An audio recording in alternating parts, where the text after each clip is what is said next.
Selamat bergabung di dalam ibadah online GPDI Pasir Nangka. Sebelum masuk firman Tuhan, mari kita sama-sama menyembah Tuhan. Akuilah bahwa Yesus adalah permata hatimu. Dengan segenap hati dan jiwaku, ku datang padamu dalam kerinduan. Kasih-Mu yang sanggup mengubahku dan menguatkanku dalam pengharapan. Yesus, Engkaulah permata hatiku.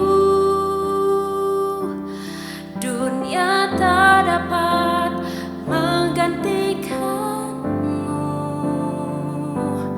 Kemuliaan-Mu tercurah bagiku, menjadikanku indah dan semakin indah bagimu.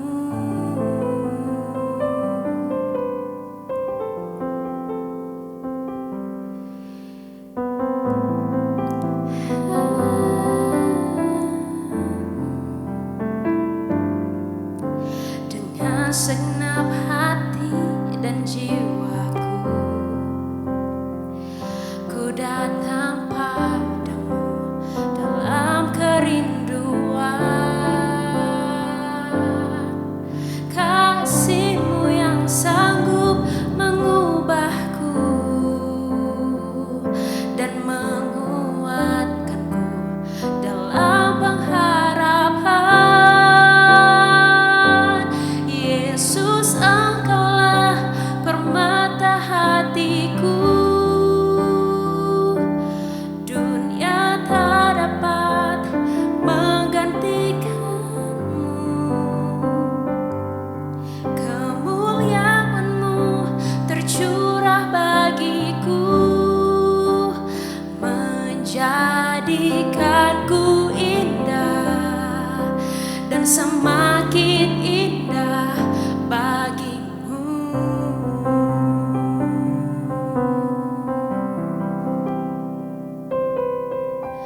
Engkaulah sang permata hati. Terima kasih Yesus, terima kasih. Oh, oh, oh.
Haleluya.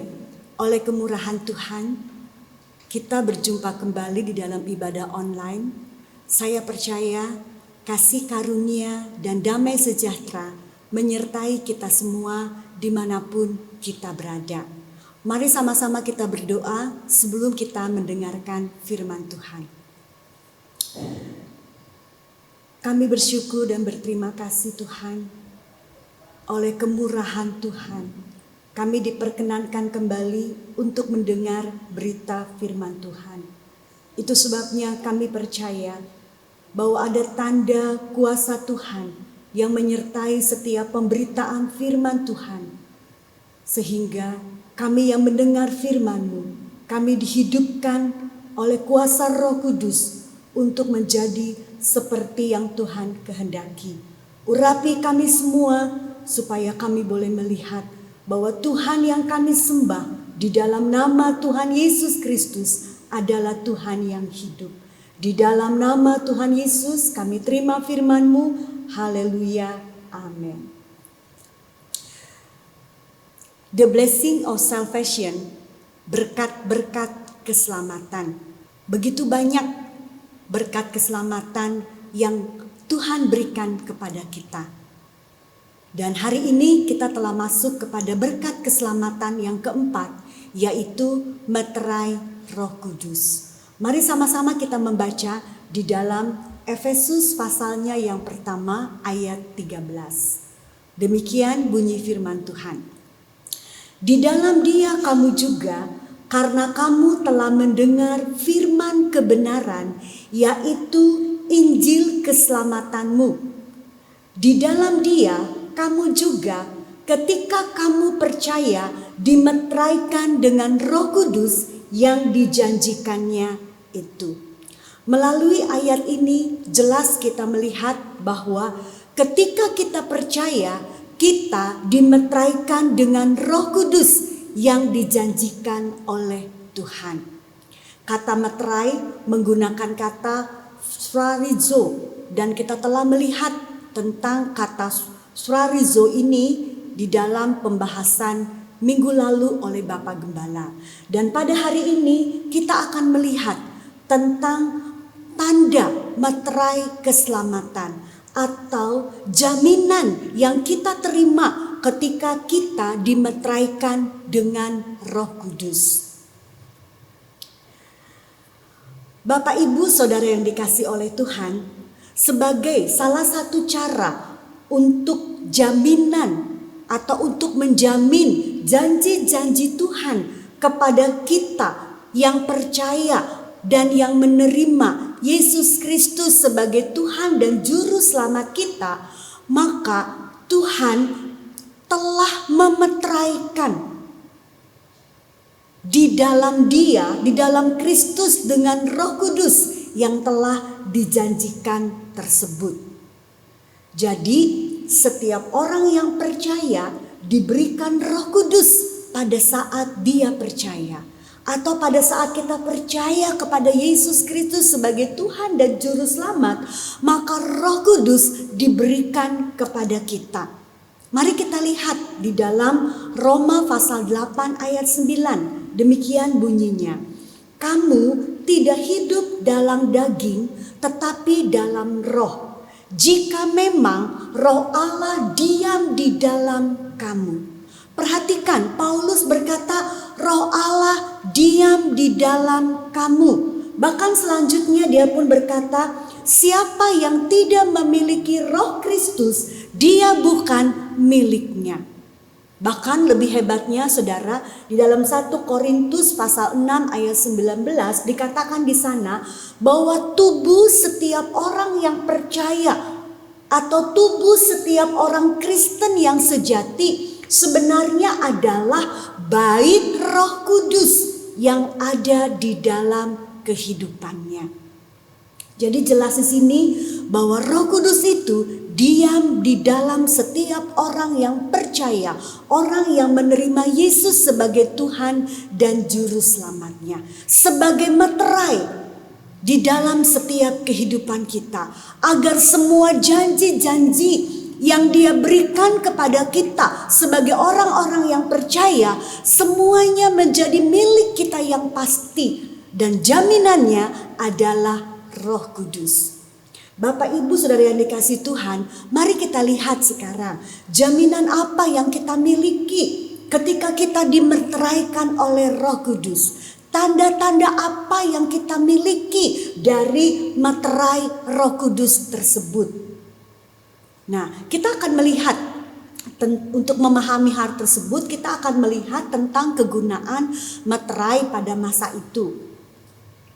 Bapak Ibu yang dikasihi Tuhan, meterai yang dibicarakan Paulus di dalam Efesus 1 ayat 13 itu mengacu kepada tanda pengenal resmi yang ditempatkan pada surat, kontrak atau perjanjian ataupun dokumen penting lainnya.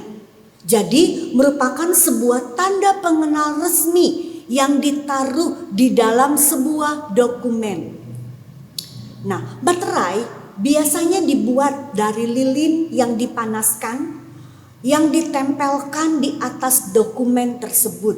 Kemudian diberi cap atau stempel, sehingga dokumen tersebut secara resmi diidentifikasi dengan dan di bawah otoritas orang yang memiliki meterai atau stempel tersebut. Lalu, menandakan apakah meterai Roh Kudus di dalam setiap hidup orang yang percaya, termasuk saya dan saudara? Yang pertama, itu sebagai tanda keamanan. Pada zaman kuno, meterai seorang raja, pangeran, atau bangsawan mewakili keamanan dengan sifat tidak dapat diganggu-gugat. Misalnya saudara, ketika Daniel dimasukkan ke goa singa, maka Raja Darius memeterai goa tersebut, sehingga tidak ada satupun yang dapat mengganggu-gugat goa singa tersebut. Karena Darius memiliki rasa sayang kepada Daniel, maka Daniel meskipun ada di dalam goa singa, goa yang dimeteraikan oleh Raja Darius tersebut tidak dapat diganggu-gugat oleh orang-orang yang membenci Daniel. Artinya ada keamanan yang dimiliki oleh Daniel di dalam goa singa tersebut dari musuh-musuh Daniel tersebut, karena dimeterai oleh cincin meterai Raja Darius. Nah, Bapak Ibu yang dikasihi Tuhan, demikian pun halnya Roh Kudus sebagai meterai itu menjamin keamanan bagi setiap orang yang percaya kepada Yesus sebagai Tuhan dan Juru Selamat kita. Karena apa saudara? Karena kita tidak memiliki kemampuan yang cukup untuk dapat hidup di dunia yang semakin sukar ini, di mana kejahatan semakin bertambah-tambah. Untuk kita bisa hidup sesuai dengan rancangan Tuhan, sesuai dengan karakter sebagai anak-anak Tuhan, sesuatu yang tidak mudah untuk dapat kita lakukan. Sampai Tuhan mengibaratkan kita, ketidakmampuan kita itu diibaratkan oleh Tuhan Yesus seperti seekor domba yang diutus di tengah-tengah serigala. Betapa lemahnya kita menghadapi dunia yang begitu licik, yang begitu buas. Dan itu sebabnya kita perlu Roh Kudus. Terpujilah nama Tuhan. Ketika kita percaya dan menerima Yesus, Dia memeteraikan kita dengan Roh Kudus, sehingga Roh Kudus yang ada di dalam kehidupan kita menjamin keamanan kita, menjalani kehidupan di dalam dunia ini yang semakin sukar, di mana dosa pun semakin bertambah-tambah, kejahatan bertambah-tambah, kesulitan ekonomi dan berbagai bidang kehidupan itu semakin bertambah. Tetapi karena Roh Kudus ada di dalam kehidupan kita, ada sebuah jaminan yang dapat diberikan oleh Dia, sehingga kita dapat hidup di dalam keamanan yang daripada Tuhan. Mari kita membaca sebuah ayat di dalam Yohanes. Pasalnya yang ke-10 ayat 27 sampai 30. Demikian bunyi firman Tuhan. Domba-dombaku mendengarkan suaraku, dan aku mengenal mereka, dan mereka mengikut aku. Dan aku memberikan hidup yang kekal kepada mereka, dan mereka pasti tidak akan binasa sampai selama-lamanya, dan seorang pun tidak akan merebut mereka dari tanganku. Bapakku yang memberikan mereka kepadaku lebih besar daripada siapapun, dan seorang pun tidak akan merebut mereka dari tangan Bapa. Aku dan Bapa adalah satu.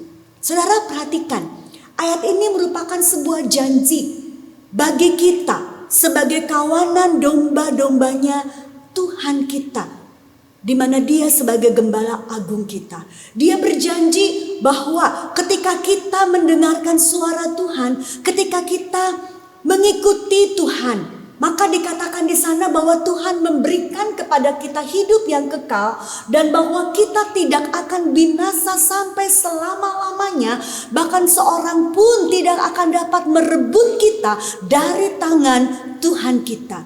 Tetapi agar semuanya ini, janji-janji ini menjadi milik kita yang pasti sebagai orang-orang yang diibaratkan lemah seperti domba yang hidup di tengah serigala ini, maka Dia memberikan kepada kita Roh Kudus sebagai jaminan bagi kita untuk kita menerima semua yang dijanjikan oleh Tuhan.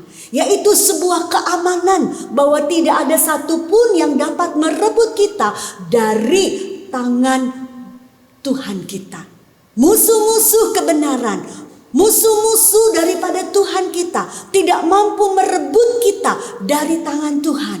Karena apa? Karena ada Roh Kudus yang menjadi jaminan meterai dalam hidup kita, bahwa kita hidup di dalam keamanan yang daripada Tuhan. Bapak Ibu Saudara yang dikasihi Tuhan, yang kedua kita juga akan melihat bahwa meterai pada masa itu dipergunakan sebagai tanda keaslian. Nah, sebagai contoh, di dalam 1 Raja-Raja pasal 21 ayat 6 sampai 16, kita mendapati di sana tentang kisah Isabel, yaitu istri daripada Raja Ahab. Ketika dia mengingini sebuah kebun anggur Nabot, dia membuat sebuah surat. Surat sebagai tanda bahwa kebun anggur itu milik daripada Raja Ahab. Ketika dia membuat surat lalu membubuhi meterai Raja Ahab di dalamnya, di dalam surat tersebut, maka surat tersebut menjadi sah karena meterai yang dibubuhkan di dalam surat itu sebagai tanda keaslian bahwa surat tersebut adalah surat asli, surat bukan fotokopi, bukan salinan, tetapi surat yang benar-benar asli yang menunjukkan bahwa kebun anggur tersebut adalah milik Isabel, milik Raja Ahab. Sehingga Nabot sebagai pemilik asli tidak bisa berbuat apa-apa. Karena apa? Karena Isabel memiliki sebuah dokumen, memiliki surat yang dibubuhi tanda tangan raja, meterai, yang membuktikan keaslian daripada dokumen atau surat tersebut. Nah, saudara yang dikasihi Tuhan, kita juga perlu memahami bahwa sebenarnya ketika kita ini diselamatkan oleh sebab anugerah.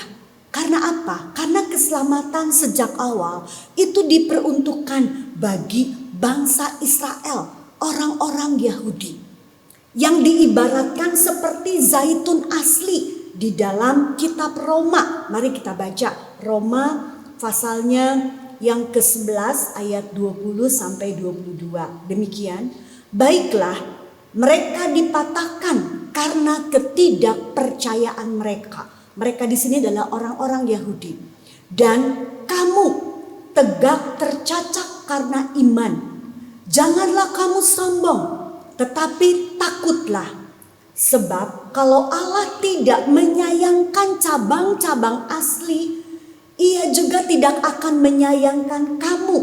Sebab itu, perhatikanlah kemurahan Allah dan juga kekerasannya, yaitu kekerasan atas orang-orang yang telah jatuh, tetapi atas kamu kemurahannya, yaitu jika kamu tetap dalam kemurahannya, jika tidak, kamu pun akan dipotong juga.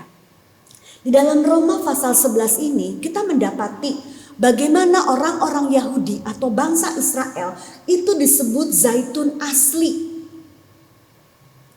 Artinya saudara, orang-orang Yahudi ini adalah orang-orang asli miliknya Tuhan. Ya. Tetapi ketika mereka tidak percaya kepada kehadiran Yesus sebagai Mesias yang diutus bagi orang-orang Yahudi, mereka menolak, maka pintu keselamatan, pintu anugerah itu terbuka bagi saudara dan saya.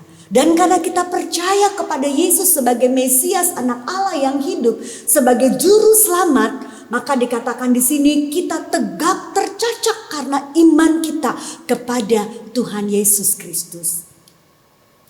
Nah, ketika kita percaya, firman Tuhan katakan Efesus, ketika kita percaya kepada Dia, maka kita dimeteraikan dengan Roh Kudus. Dan Roh Kudus tersebut, meterai tersebut menjadi bukti keaslian kita sebagai miliknya Tuhan.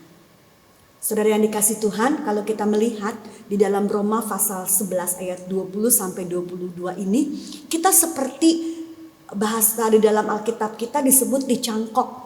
Ya, tetapi kalau kita melihat dari etimologi kata bahasa Yunaninya, kita mendapati itu seperti sambung sisip.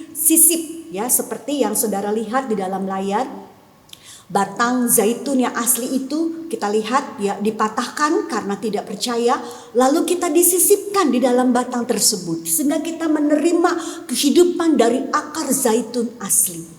Jadi Bapak Ibu Saudara yang dikasihi Tuhan, karena mereka tidak percaya, ya mereka dipatahkan, mereka dibuang, lalu kita yang percaya, kita disisipkan, dan ketika kita percaya, kita dimeterai dengan Roh Kudus sebagai bukti keaslian kita, ya, bahwa kita adalah milik asli, miliknya Tuhan.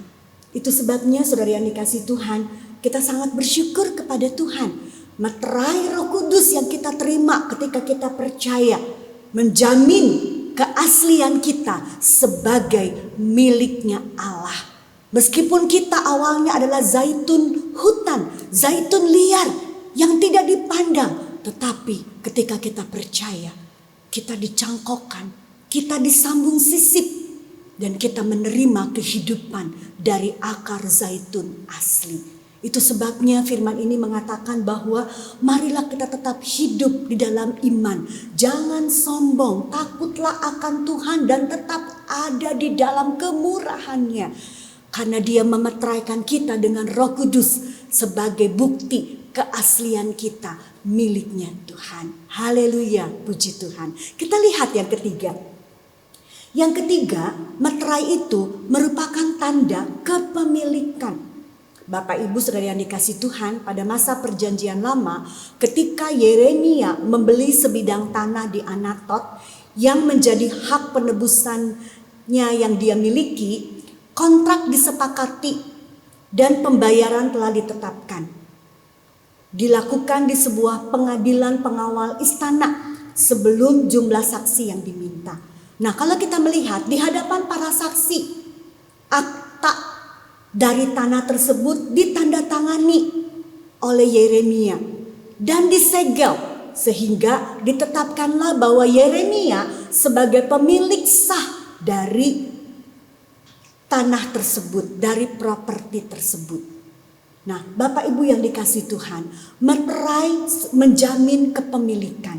Demikian juga ketika kita percaya kepada Tuhan Yesus, maka kita dimeterai dengan Roh Kudus sebagai tanda kepemilikan Tuhan atas kehidupan kita.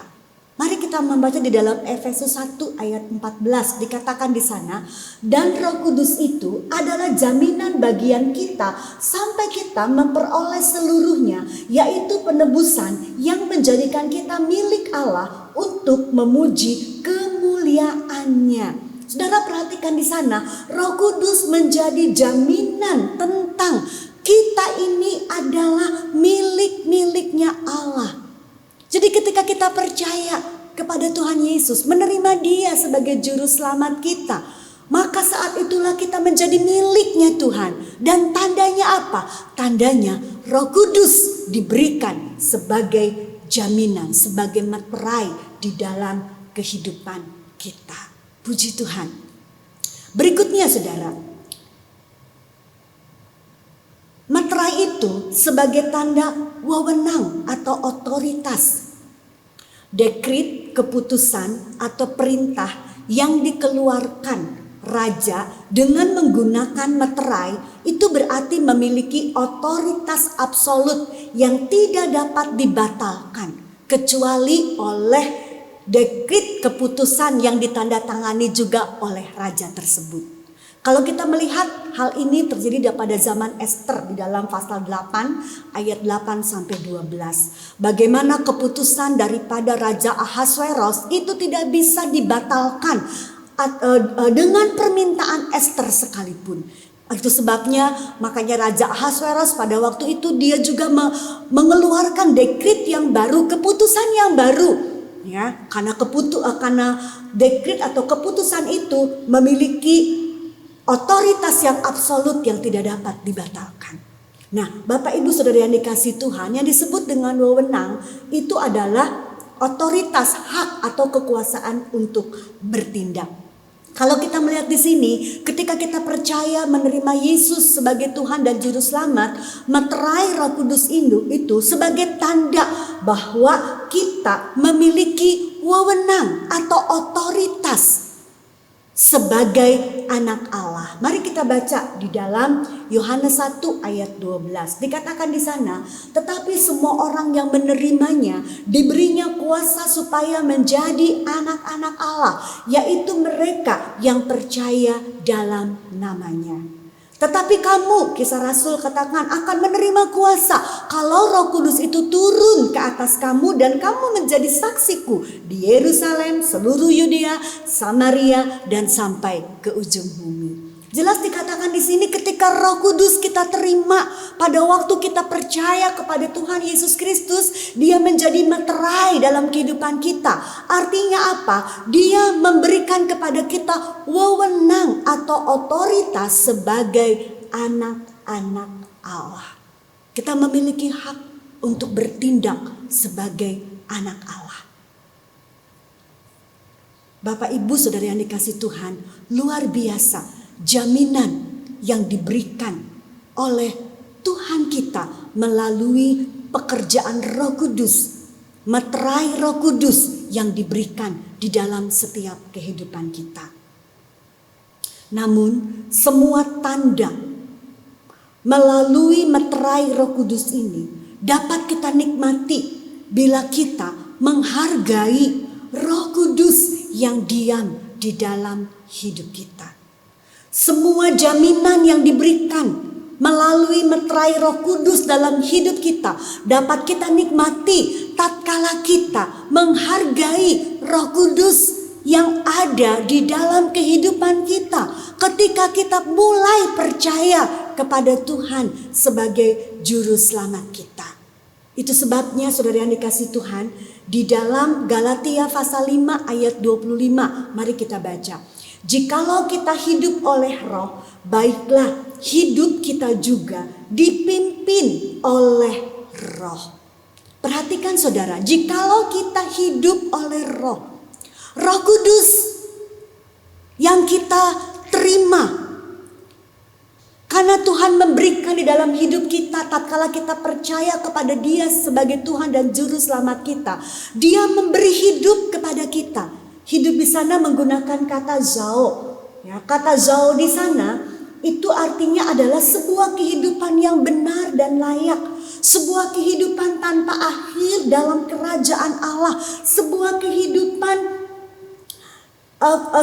kehidupan yang memiliki kekuatan vital ya di dalam kehidupan kita. Bahkan saudara yang dikasih Tuhan, secara metaforis kehidupan yang diberikan itu adalah kehidupan yang dengan kekuatan yang penuh di dalam kehidupan kita. Itu yang diberikan oleh Roh Kudus. Dia memberikan sebuah kehidupan yang bermakna. Dia memberikan suatu kehidupan yang aktif, suatu kehidupan yang kuat, suatu kehidupan yang berkhasiat, suatu kehidupan yang tanpa akhir di dalam kerajaan surga. Nah, kalau kita sudah menerima hidup yang telah diberikan oleh Roh Kudus ini, saudara, baiklah hidup kita ini dipimpin oleh Roh Kudus. Nah, sekarang saudara, bentuk kita menghargai Roh Kudus yang diam di dalam kehidupan kita, yang telah dimeteraikan dalam hidup kita. Ketika kita percaya kepada Dia, yang menjamin untuk kita hidup aman, untuk kita menjadi miliknya, menjamin keaslian kita sehingga kita menerima hal-hal yang berkat-berkat yang harusnya untuk bangsa Israel tetapi menjadi milik kita. Kita menjadi orang-orang anak-anak Allah yang hidup dengan otoritas dan wewenang. Maka dikatakan di sini sebagai bentuk penghargaan kita, mari hidup kita dipimpin oleh Roh Kudus. Kata dipimpin di sana menggunakan kata stoicheo. Kata stoicheo ini berasal dari kata steiko. Nah, kata steiko ini artinya adalah berbaris dalam pangkat militer. Jadi Bapak Ibu yang dikasih Tuhan, kalau Bapak Ibu bisa lihat di dalam gambar orang-orang militer itu, dia akan berbaris dan sangat teratur. Mereka menjaga langkahnya. Demikian juga saudara yang dikasih Tuhan, ketika kita hidup dipimpin oleh Roh Kudus, artinya kita harus menjaga langkah kita. Kita harus melangkah sesuai yang diinstruksikan oleh Roh Kudus. Kita berhenti saat Dia katakan berhenti. Kita melangkah ke kiri ataupun ke kanan, ataupun berlari ketika kita diinstruksikan oleh Roh Kudus. Menjaga langkah, itulah arti kata steiko yang pertama. Yang kedua, kata steiko juga secara kiasan artinya adalah menyesuaikan diri dengan kebajikan dan kesalehan yang diatur di dalam firman Tuhan. Kita menyesuaikan hidup kita dengan aturan-aturan yang telah dikemukakan oleh Alkitab kita tentang bagaimana hidup saleh, bagaimana hidup dalam keteraturan. Ya, karena steiko juga artinya berjalan dengan teratur, saudara. Ada banyak orang-orang Kristen yang hidupnya sudah tidak teratur, hidup semau dirinya sendiri. Sehingga akhirnya apa? Sebenarnya dia tidak berjalan, tidak menghargai Roh Kudus, tidak dipimpin oleh Roh Kudus. Akhirnya apa saudara? Dia akan kehilangan jaminan Roh Kudus. Jaminan yang diterima melalui meterai Roh Kudus tersebut. Karena dia tidak hidup dipimpin oleh Roh Kudus. Kata steiko juga artinya adalah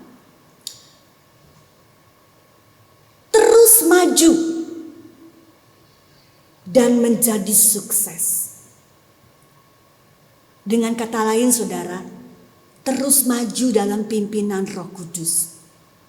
Ada kesuksesan yang sudah Tuhan rintis. Ada kemenangan yang sudah Tuhan sediakan di depan. Ketika kita mau terus maju di dalam pimpinan Roh Kudus, kita akan melihat bagaimana meterai Roh Kudus itu memberikan jaminan untuk kita terus melangkah di dunia yang penuh dengan kesulitan ini. Sehingga ada keamanan yang kita miliki. Ada tanda kepemilikan. Kita milik Tuhan dan tidak ada yang dapat mengusik kita. Kita dijamin keasliannya bahwa kita adalah milik Dia. Kita dijamin bahwa kita memiliki wewenang, otoritas sebagai anak-anak Allah. Ketika apa? Ketika kita memberi diri dipimpin oleh Roh Kudus. Saat ini saya bertanya, siapa yang memimpin hidupmu? Apakah keinginan dagingmu atau kepintaranmu? Semakin kita mengandalkan kepintaran kita, kita akan melihat, kita akan kecewa. Semakin kita mengikuti keinginan pimpinan daging kita akan melihat bukan damai sejahtera yang kita miliki, tetapi kesulitan demi kesulitan akan kita alami. Mari kita belajar hidup dipimpin oleh Roh Kudus, yaitu hidup di dalam keteraturan, hidup menjaga langkah, terus maju karena kesuksesan telah Tuhan sediakan bagi kita. Terpujilah nama Tuhan, mari sama-sama kita berdoa. Kami berterima kasih Tuhan, kami telah mendengarkan firman-Mu.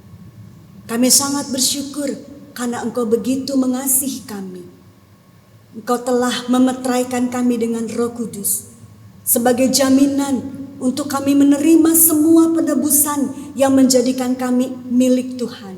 Itu sebabnya Tuhan, mampukan kami agar kami dapat melangkah di dalam pimpinan Roh Kudus, supaya kami boleh melihat bahwa jaminan yang Tuhan berikan, supaya kami boleh mengalami dan menikmati jaminan Roh Kudus sebagai meterai di dalam kehidupan kami.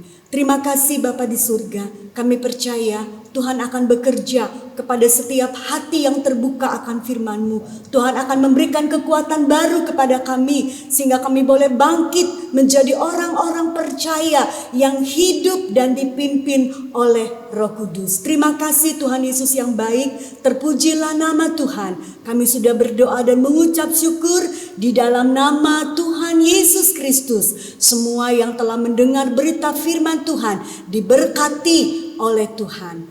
Haleluya, puji Tuhan. Amin.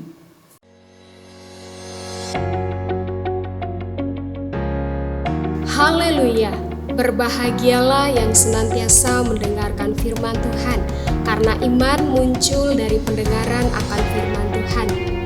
Sebelum memberikan persembahan, kita membaca ayat firman Tuhan 2 Korintus pasal 8 ayat 12a. Sebab jika kamu rela untuk memberi, maka pemberianmu akan diterima. Rela atau ikhlas merupakan hal terpenting dalam memberi.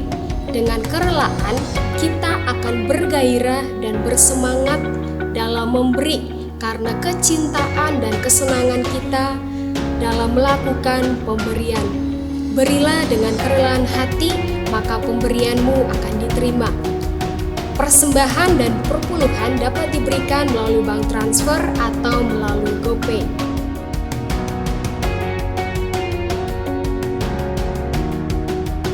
Warta gereja selama sepekan dapat dilihat pada tampilan berikut.